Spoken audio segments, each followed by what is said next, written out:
হতে পারে। এবার পরের প্রশ্ন বলা হলো তোমার স্কুলে আমাদের বিদ্যালয়ে যেটা আলোচনা করা হয় সেইটা, ঠিক আছে? এবার ধরো গ্রুপ 1 প্রথম প্রশ্ন কাদের প্রতি? Group 1 sister Nivedita group, Anwesha মাকড় এবং অন্বেষা মাকড়ের দল। তোমাদের জন্য এখন আমাদের প্রথম প্রশ্ন, পশ্চিম মেদিনীপুর জেলার মধ্যে অবস্থিত যে কোনো একটি নদীর নাম।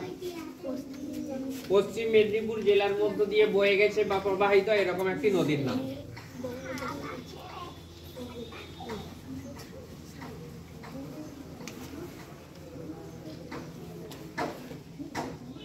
তিরিশ সেকেন্ড পর না পারলে পাস বলতে হবে, না পারলে পাস বলতে হবে, দিয়ে পরের গ্রুপে প্রশ্নটা চলে যাবে। পশ্চিম মেদিনীপুর জেলার মধ্য দিয়ে প্রবাহিত হয়েছে এমন একটা নদীর নাম। নদীর নাম বাড়ির কাছাকাছিও আছে, এমনও হতে পারে। কপালেশ্বরী, কপালেশ্বরী ওরা হাত তুলেছে, প্রশ্নটার উত্তর সঠিক দিয়েছে। কাঁসাই নদী, কপালেশ্বরী, কেলেখাই নদী আমাদের জেলার মধ্য দিয়ে বয়ে গেছে তো নাকি? তাহলে সঠিক উত্তর দিয়েছে। প্রথম গ্রুপের জন্য এক নম্বর বরাদ্দ হয়ে গেল। হাততালি নেই, জোরে বলতে হবে। শোনো, গ্রুপে যারা যে উত্তর দেবে সকলে আলোচনা করে একটা উত্তর পেয়ে গেলে হাতটা তুলবে, ঠিক আছে? 30 সেকেন্ডের মধ্যে উত্তর দিতে হবে। এরপরে দ্বিতীয় গ্রুপ, দ্বিতীয় প্রশ্ন এবং দ্বিতীয় দলের প্রতি, দ্বিতীয় দলের প্রথম প্রশ্ন, ঠিক আছে? সবংয়ের একটি বিখ্যাত হস্তশিল্প যা আমরা সবাই জানি, যেটা সবং ব্লকের গর্ব বা ঐতিহ্য, এরকম একটি হস্তশিল্পের নাম যেটা আমরা কি শিল্প বলে জানি? কুটির শিল্প, কুটির শিল্প হিসাবে। হস্ত কুটির শিল্প সবং ব্লকের মধ্যেই সীমাবদ্ধ এবং সবং তার জন্য বিখ্যাত হয়ে আছে। সেটা কি শিল্প? সেই শিল্পটার নাম কি? আমাদের বাড়িও সবং থানার মধ্যে। তোমরা বল, তোমাদের জন্য নয়, 30 সেকেন্ড পর পাশের গ্রুপের জন্য প্রশ্নটা চলে যাবে।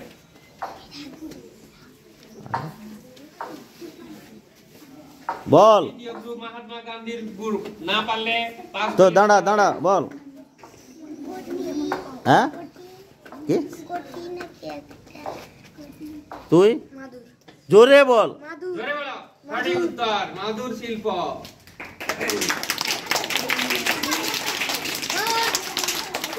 তাহলে দুটো গ্রুপ উত্তর দিয়ে দিয়েছে, 1 নাম্বার করে পেয়ে গেল। তাহলে প্রথম গ্রুপ একটা প্রশ্ন হয়ে গেল, দ্বিতীয় গ্রুপ একটা প্রশ্ন হয়ে গেল, তৃতীয় গ্রুপ। তৃতীয় গ্রুপ শোনো, প্রশ্ন শোনো। কথা বললে বন্ধ হয়ে যাবে। কাজী নজরুল ইসলাম গ্রুপ, শ্রাবণী দাস মালাকার দলের হেড, তাদের জন্য প্রথম প্রশ্ন, অর্থাৎ তৃতীয় গ্রুপের প্রথম প্রশ্ন। প্রশ্নটি হচ্ছে, পশ্চিম মেদিনীপুর জেলার একজন বীর শহীদ বিপ্লবীর নাম। পশ্চিম মেদিনীপুর জেলার মধ্যেই তার বাড়ি, তিনি স্বাধীনতার জন্য শহীদ হয়েছেন, এরকম একজনের নাম, যে কোনো একজনের নাম বললে হবে।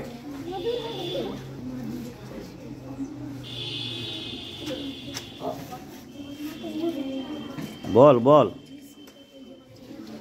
কাজী নজরুল ইসলাম গ্রুপের জন্য প্রশ্ন, প্রথম প্রশ্ন, পশ্চিম মেদিনীপুর জেলার মধ্যে অবস্থিত একজন বীর শহীদের নাম। ঈশ্বরচন্দ্র বিদ্যাসাগর। না, শহীদ। শহীদ মানে প্রাণ দিয়েছে, ফাঁসি হয়েছে, এরকম একটা নাম, পরিচিত নাম। হ্যাঁ জোরে বলো। ক্ষুদিরাম বসু। গুড, হাততালি নেই।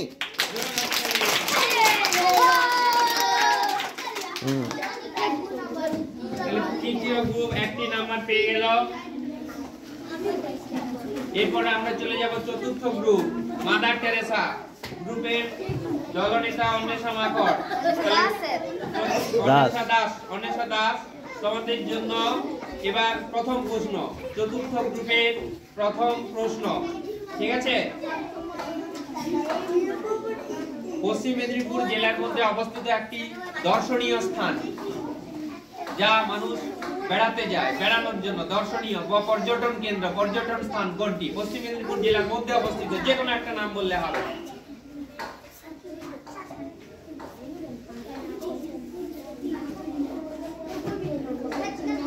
নারাজল রাজবাড়ি।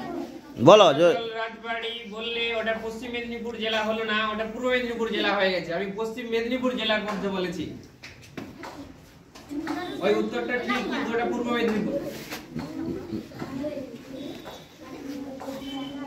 নাড়াজল বল। দর্শনীয় স্থান নাড়াজল পশ্চিম রাজবাড়ি। মেদিনীপুর জেলা। নাড়াজল রাজবাড়ি। নারাজল রাজবাড়ি। নারাজল রাজবাড়ি। রাজবাড়ি সঠিক উত্তর। জোরে জোরে বল, নারাজল রাজবাড়ি। আবার জোরে বল। নারাজল রাজবাড়ি। অন্বেষণ দাসের গ্রুপ 1 নাম্বার পেয়ে গেল।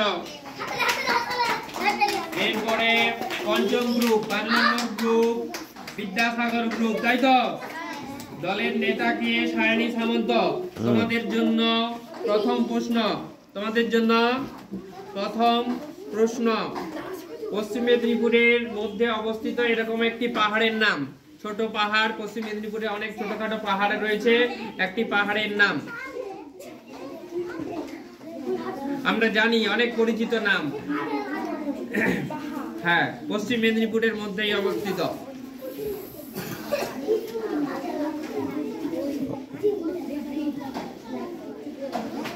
অযোধ্যা। অযোধ্যা।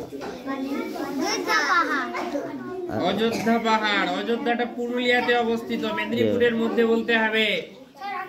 তাহলে মেদিনীপুরের মধ্যে ছোটখাটো আছে, আমরা নাম শুনি। তুমি পারবে? এদের পরের গ্রুপ আগে পাবে, তারপরে ওদিক দিয়ে যাবে, এরা না পারলে। বলো, ছোটখাটো প্রশ্ন আছে। ছোট মেদিনীপুরের মধ্যে অবস্থিত একটা পাহাড়ের নাম। বলো। হ্যাঁ, শুশুনিয়া পাহাড়। উত্তর দিল শুশুনিয়া, এটা বাঁকুড়াতে অবস্থিত। শুশুনিয়া পাহাড়টা কোথায় অবস্থিত? বাঁকুড়া। আচ্ছা, তোমাদের উত্তর হবে না পাস বলবে? বলো, ছোটখাটো জায়গা মনে পড়েনি পশ্চিম মেদিনীপুরে? ফার্স্ট প্রশ্নের উত্তরটা করে দিতে হবে, বলে দেন।